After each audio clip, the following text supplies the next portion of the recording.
He who does not know what the world is does not know where he is, and he who does not know for what purpose the world exists does not know who he is nor what the world is. A message from the first century for those of you who are striving to learn and progress. I lay this gently in your lap. I do so without the slightest fear that it will completely turn your world upside down, bring you health, wealth, success, and happiness, provided you understand and accept. Remember, TNT is a dangerously highly explosive substance, so if you embrace it, treat it gently. Over the centuries, its power has destroyed those who have tried to abuse it. Therefore, exercise great caution that it is used only for good. Everything can be proven by the teachings of the Bible, certain firmly established laws of physics, and last but not least, simple common sense. Listen and decide for yourself if the evidence I offer stands for itself. Some of you may only see the spiritual side. Others may recognize the scientific truths, and still others may simply accept it as a practical operating tool to get you on the road to success. Many know the truth, and for those of you who will open your minds, the light will stream in with blinding white brilliance. I am indebted to an old friend of mine, an expert in X-rays and high-frequency electrical devices, who, when I was a boy experimenting with electricity, put the first piece of powerful TNT in my pocket. At the time, I didn't know what it was and didn't understand it, but luckily it has stayed there all these years. Looking back, I understand why he didn't let me understand what it was. He believed in me and knew I would accept it when I was ready. It took me almost 30 years of searching for the secret. All that time, there was something in my pocket, within my grasp. However, I now have a firm grip on it and will share it generously. Know that if used wisely, it will sweep away all obstacles and pave the path you want to travel throughout your life. For many years, I was a newspaperman, and often behind the scenes I met great men and women, interviewed famous people. Of course, I studied them and tried to understand what special qualities they possessed that set them above the rest. But their secret eluded me. Then came the war, and I wondered why others were making progress while I seemed too blocked in my own ambitions. However, the war taught me that I can sleep in mud, eat moldy bread, and laugh afterwards. This is part of my TNT. So remember what I learned. It helped me punch that old fear in the solar plexus. And I think it will help you too. Hoping to find a royal road to riches, I read hundreds of the so-called success books, and they led me nowhere. I did the same with books on philosophy, psychology, and still the great secret remained just one step ahead of me. I joined secret fraternal organizations in the hope that I might find what I was looking for. However, the secret was in every book, in the great order, everywhere, and actually right under my nose. But something stopped me, and now I have done my best to present it to you. After the war, I became a member of an investment banking organization operating all along the coast, and over the years I cherished a pretty big dream, like thousands of others in all walks of business, only to discover that the castles in the air I was building were on shaky foundation. Music, something that turned the world completely upside down, financially completely destroyed my castles in the air, and I got scared. I got lost in the fog. Everywhere I looked, something was falling on me. As the leader of the organization, my responsibilities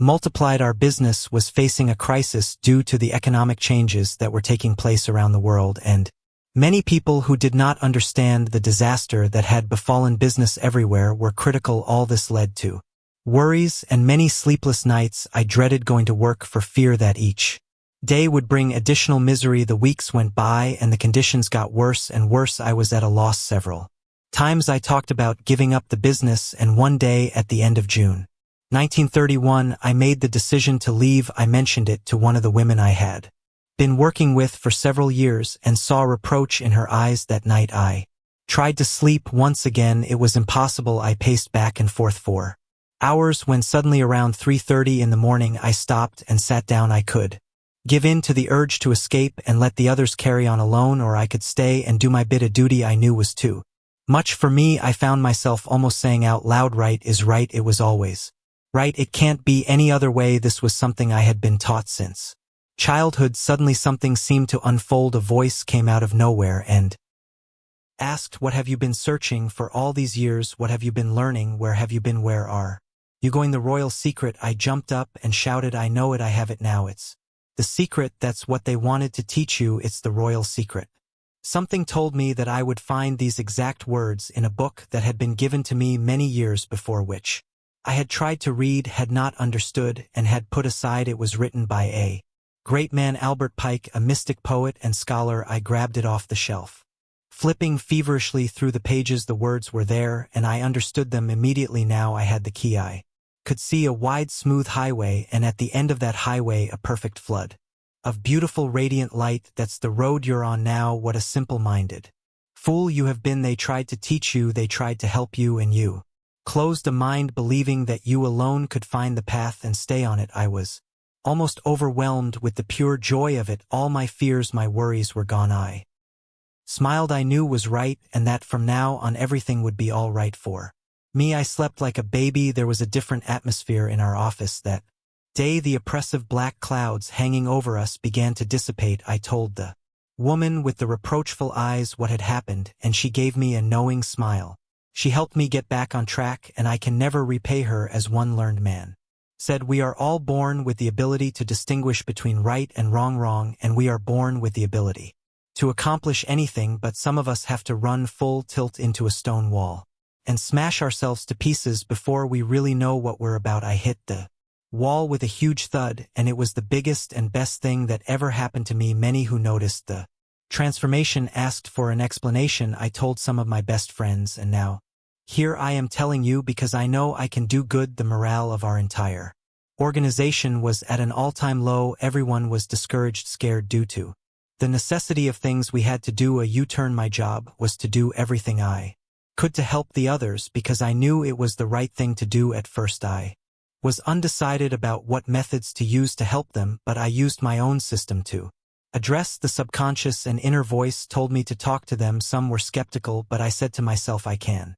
prove I'm right. And during the weeks that followed, I spent every waking hour reviewing the books I had studied over the years. Of course, the Bible came first. Then came studies on yoga, the philosophy of the ancient Greek and Roman masters, and the later teachers and students. I reconsidered the meditations of Marcus Aurelius, Lar Hudson's Law of Psychic Phenomena. Again, another book, The Spirit World, written by a brilliant Dr. Hayden Chester. Again, I studied my books on physics, electricity, and those on the vibrations of light, and discovered that not only was I right, but that strangely enough the same general principles ran throughout. I reread numerous books on psychology and found the same story everywhere. I then quoted excerpts, and lo and behold, things began to move. It has always struck me that all the men and women who use this power, to use the words of my newspaper days, are headliners, the ones who make the front page. Something makes them throw away the bushel basket they hide their heads under, and they rise above the mundane. Many have mastered the art of reporting, the science of war, banking, statesmanship, politics, the arts, but they are all in the full spotlight. Headliners, the number is legion. I'll name just few: Nero, Julius Caesar, Christopher Columbus, Cleopatra, Balzac, Payson, Sir Isaac Newton, Joan of Arc, Cromwell, Edgar Allan Poe, Benjamin Franklin, Alexander Hamilton, Bismarck, Graham Bell, General Grant, Cecil Rhodes, Clemenceau, Winston Churchill, Henry Ford. Everyone uses this power. I'm sure I think he is the greatest headliner of today. You can find a lot of pictures of him in modern civilized clothes, but for several years he has cut his hair short, wears a loincloth and a pair of huge glasses. I have no right to say that Gandhi adopted this attire for any particular reason, but I believe he did it to draw the world's attention to himself and the cause of India. I make no attempt to explain why those who have this power are headliners. You have to find that out for yourself. The true greatness of a man lies in the consciousness of an honest purpose in life, founded on a just estimate of himself and everything else, on frequent self-examination and a steady obedience to the rule he knows to be right, without caring what others think or say, or whether they do or do not do what he thinks, says, and does. Marcus Aurelius. There are thousands, even millions of people who are seeking the secret, the cooing to health, wealth, happiness, contentment, to solving their problems, and I am sure that you too can acquire this key if you apply the ideas contained in this audiobook. What do you want? Where are you going? 1,000,000 watermelons on a Mississippi shore. 2 men were dozing. One of them yawned, stretched his arms, and sighed, "Man, I wish I had 1,000,000 watermelons." The other man said, "Ras, if you had 1,000,000 watermelons, would you give me half of them?" "No." "Would you give me a quarter of it?" "No, I wouldn't even give you a quarter of it." "Russ, if you had 1,000,000 watermelons, wouldn't you Even give me 10 of them. No, I wouldn't even give you 10 of them. Well, wouldn't. You give me one miserable watermelon. Say, Sam, I wouldn't even give you a bite of one if I had a million watermelons. Why not, Russ? Because you're too lazy to make a wish for yourself. There's a lot to learn from this story. I am fully aware that some will scoff. There have always been mockers, but mockers never succeed. They never get anywhere in life. I suppose there is no intelligent man or woman who is not genuinely interested in getting ahead, but I've often wondered if most of us don't have a negative trait that prevents us from really getting started. There's a saying, if you believe it is perhaps just a cryptic statement, or rather a summary of what I am giving you. All great teachers like Confucius, Muhammad, Jesus, and many philosophers taught one big basic idea. It can be found in all religions, cults, creeds, and sects. The same general theme can be found everywhere. If you believe it, then it is so. As a man thinks in his heart, so he is. As if you believe it is so. Boil the whole thing down to one word: belief. I have heard many people say that the days of miracles are over, but never in my life have I heard a thinker, a student, or a believer make such a statement. Surely the days of Aladdin and his lamp are over. Perhaps they never existed. So too with the magic wand, the flying carpet, and all those things from fairy tales, legends. When I speak of miracles, I mean the things that can be achieved through faith. Believe in your conviction, believe in yourself, believe in the people you are connected to, believe in a force, believe in something that controls everyone's destiny. And if you have that belief and can dissolve the negative side, nothing in this world can stop you from attaining what you desire. We all tend to calculate and weigh things up, allowing the negative side to come to the fore. Our thoughts express themselves in remarks like, this can't work, I'm scared.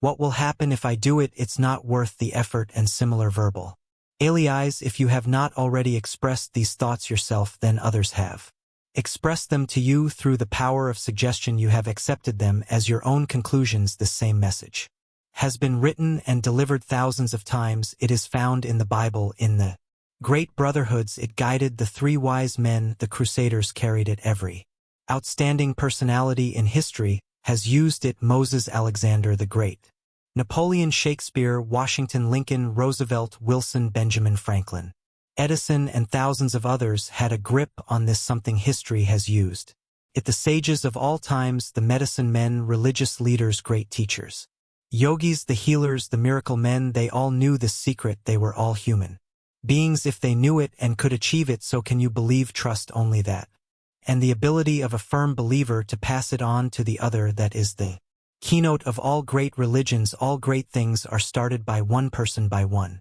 believer. It doesn't matter where they originally got the idea from. All great inventions are the result of the whole scheme. Believe in yourself, your ideas. All supersellers know this. They use the power. That's why they are supersellers. Every community action, every forward movement, everything of value succeeds because a person has faith and is able to pass it on and share it. Think about it, meditate on it, and you will realize that every word is true. Many envy the man or woman who gets ahead.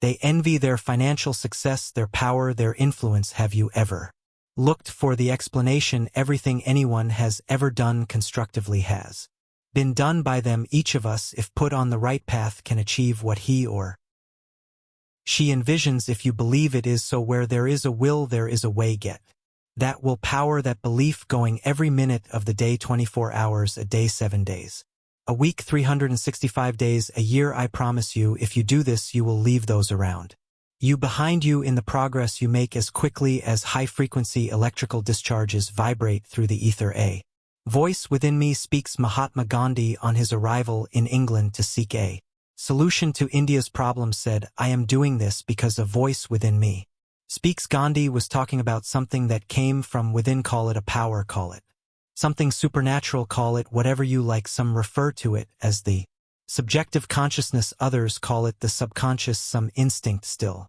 Others refer to the impulses that come from within as hunches, divine messages.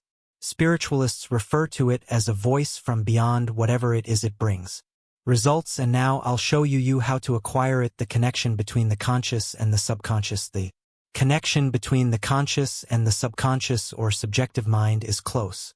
Any student of the subject knows what can be achieved by making clear contact with the subconscious mind if through the process of repetition you can create A clear, detailed picture in your conscious mind and activate the subconscious mind. You have a power at your disposal that is astounding. There can be no denying that once you make up your mind to do something, it will get done, but the problem with most of us is that we evade, vacillate, and rarely decide what we want or clearly determine the path we want to take. All the daydreams and wishes would become reality if we had them constantly in front of us, leaving fear behind, pushing away all the reservations, all the ifs and buts. Again, many of us think we know what we want, when in reality we don't. It sounds paradoxical, but if each of us knew what we wanted, we would get it, provided we had the will, the perseverance, the dynamic power to go after it. If you now have the desire, the foundation has been laid. Get a perfect, detailed picture of the thing or things you want. He who knows how to plant will not see his plant uprooted. The one who knows how to hold will not have anything taken from him. So when you have the picture firmly in your mind, start repeating it. This will let the little voice speak from within and show you exactly and scientifically how to proceed to get what you want. As you move, all obstacles will become phantoms. The idea is to have the image or images constantly in front of you to help you visualize the things you want and to keep them in mind at all times. Write a word picture of them on several small cards. Keep them with you at all times and look at them as often as possible, always with the thought in mind that the more often you look at them, the firmer the impression will become on your consciousness. For example, hang a card above the mirror so that you can look at it while shaving in the morning. Let the details of your wishes on the card grow as you develop the mental image. Have another card ready to look at lunch or dinner. Use the cards again briefly before you go to sleep and persevere. Supplement this method with the use of a mirror. Study yourself in the glass. Look deep into your eyes. Get to know yourself. Sooner or later, you will see the reflections of your desires in your mirror every time you look into it, and your daydreams will gradually take shape once you have clearly defined the images. Don't let them escape for a moment. Hold on to them with steel bands. Constant practice writing down your wishes and using a mirror will all work wonders. Soon you will be able to form the images as you wish without the use of cards or mirrors, and you will find that you are tapping into the subconscious almost automatically. Remember, this whole subject is as old as the universe. The only thing I am doing is giving you practical instructions. The effective of prayer. I assume that most of you have learned the effectiveness of prayer. Think for a moment. It is the desire, the prayer, that constant repetition. Keep in mind that, as I said before, you are appealing to the subconscious mind, that almighty force behind it, that omnipotent force, a supreme intelligence, or whatever you want to call it. It's easier to go with the flow than to fight against it, but you have to harmonize with others, with everything around you. Not only let your breath act in harmony with the air that surrounds you, but let your intelligence now be in harmony with the intelligence that encompasses all things. The law of compensation. Meditate for a moment and you will realize that I am giving truths that many may have forgotten. There is the great fundamental law of compensation that sets all things right. There are no hard and fast rules for anything, because some of us act one way and some of us act another, just like two people crossing the river, only over different bridges, but in the end they both get to their destination. It's the result that counts, and if you think carefully about what you want and follow the simple rules given here, everything you want will be yours. Miracles will be accomplished. You will do what you previously thought impossible. It is not visible to tell anyone about your wishes or desires, your innermost ambitions. Keep it to yourself, because if some people find out what you are striving for, they could put obstacles in your way. If obstacles happen to fall in your path or a place there, climb over them or walk past them whistling happily. Remember that only you can stop yourself. I know it, I believe it, and it is so. Look inside yourself. Inside is the fact mountain of goodness, and it will always bubble up. Be careful how you use the power that will be yours. It will act like a boomerang and destroy you and everything you hold dear if you use it for evil. Therefore, use it only to do the greatest good for you and others, and to bring happiness to you and those around you. Do not talk or brag about what you have done for others. Your good deeds speak for themselves. Just continue to be grateful that you are on your way. That is enough. What is personality? What is it that when you are in the presence of another person who has personality captivates you? What is it that makes you feel their mere presence, that you are overshadowed by that person? It is nothing other than a dynamic force coupled with willpower that draws from this vast reservoir of the subconscious. There are millions of people who have this personality. Some say it is simply in their nature, perhaps it is, in which case they use this power unconsciously. In other words, it sort of come to them, and when this thing called personality is backed up with willpower, something moves. When I try to push through an idea, I first have to believe in the idea, I have to dream it, eat with, sleep with it, I have to have it with me every moment of the day until it becomes a part of me. You need to know what you're talking about, and only hard personal intelligence study will allow you to do that. One more thing, stay informed about what is happening in the world around you. Wake up, know what is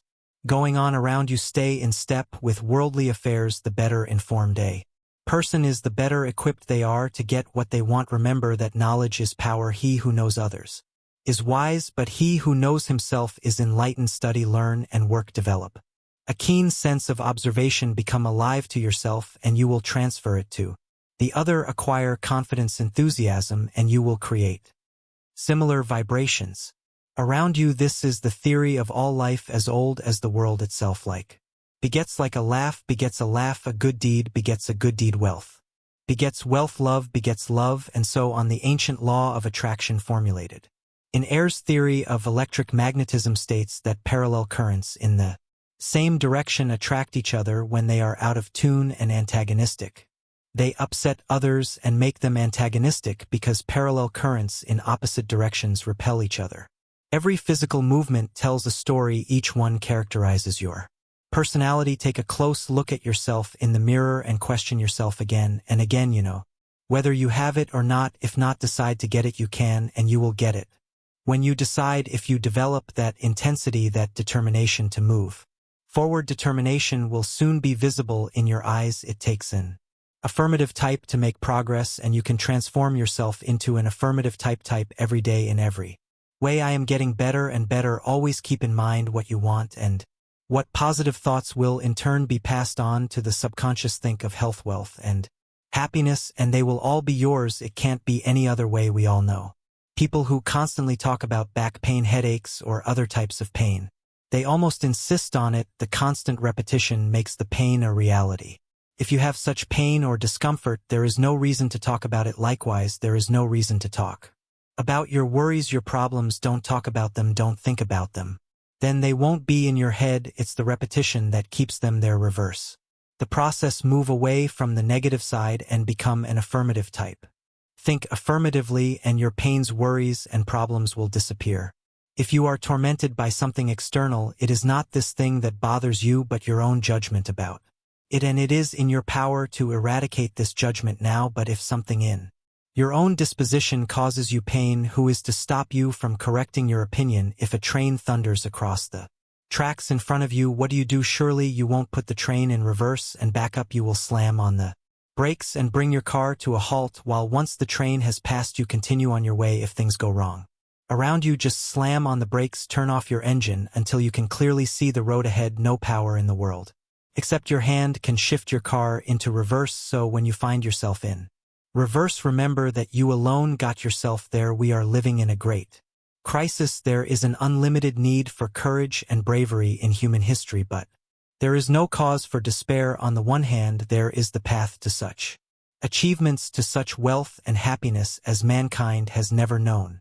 Life as we know it now sometimes tastes very good. We spoil a lot for ourselves and for others through fear, foolishness, hatred, quarrels, mistrust, and anger. There is no reason to go on with this. We do not have the health we could have. We don't have a tenth of the happiness we could have, but it is within the power of the human will to change all that. H.G.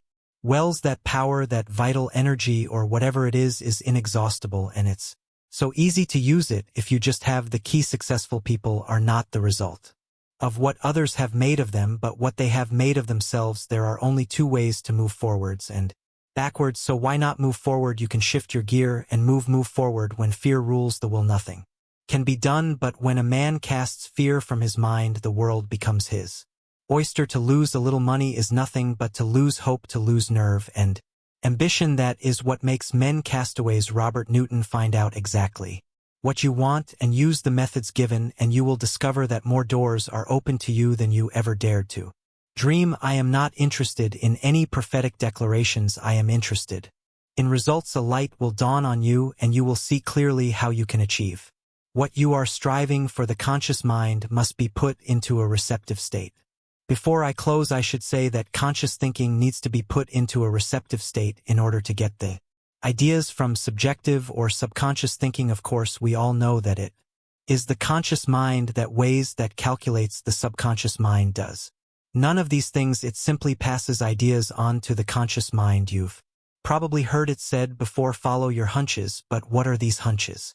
Where do they come from? They come from the work of the subconscious. Psychologists tell us that they have to put the human mind in a receptive state. By relaxing, you become calm. Meditate, go into the great silence, keep meditating, and your problems will dissolve into nothingness. When you have achieved this, concentrate on what you want, then come the intuitions, grasp them and act them out as the little voice tells you. Do not discuss or argue, but do what you are told, and do it immediately. Do what you are told. The path before you will be illuminated and your burdens will gradually fall away. If you are shy or reticent, it is because of yourself. Don't blame the stars, don't blame society, don't blame the world. Just shift gears and start moving. Like attracts like. If you provide a service, you will receive huge dividends. There's nothing mysterious about it. There simply is. I am the master of my destiny. I am the captain of my soul. As a man thinks in his heart, so is he. I know it, I believe it, and that's the way it is. If you remember anything of what I have said, then I have achieved something. Listen to it again carefully, and then again a week later. If you put the ideas presented to you into practice, you will soon realize that I have given you truths that are as old as man himself. They have always worked, and they will always work. Make them a part of your daily life, and you will succeed. Believe, have faith, and you will get the golden key to yourself.